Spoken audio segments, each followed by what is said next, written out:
2-3 ദിവസം റെസ്റ്റ് ഇല്ലാതെ അടുപ്പിച്ചുള്ള വർക്ക് വരുമ്പോഴേ മഞ്ഞക്കിളിയും ചുവന്നകിളിയും എല്ലാം കൂടി പാറിപ്പോയൊരവസ്ഥയാവും കേട്ടോ.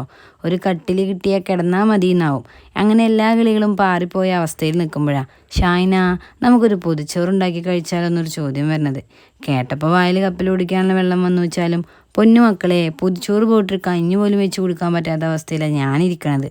നിനക്ക് ഞാനില്ലേടി, ഒരു അരമണിക്കൂർ നേരത്തേക്ക് എനിക്കൊന്ന് വരാൻ കഴിയുമോ എന്നായി അടുത്ത ചോദ്യം. അത് വേണേ നോക്കാം. അങ്ങനെ സ്നേഹവും വാത്സല്യവും എല്ലാം കൂടി കൂട്ടിക്കലർത്തി അവർ മൂത്തച്ചിയും ഇളയച്ചിയും കൂടി എനിക്കൊരു പൊതി സമ്മാനിച്ചു. അത് കഴിക്കാൻ പോണ പോക്കാട്ടോ ഈ കാണുന്നത്. തുള്ളിച്ചാടിയുള്ള പൂക്കണ്ടൊന്നും തോന്നണ്ട. 2-3 ദിവസമായി വിചാരിച്ച പോലെ ഫുഡൊന്നും കഴിച്ചിട്ടില്ല എന്ന് തന്നെ പറയാം. എന്ന് കരുതി എല്ലാം കൂടി വിഴുങ്ങാൻ പോവല്ല കേട്ടോ. അവരുടെ സന്തോഷത്തിൽ പങ്കുവരാനുള്ള പോക്ക.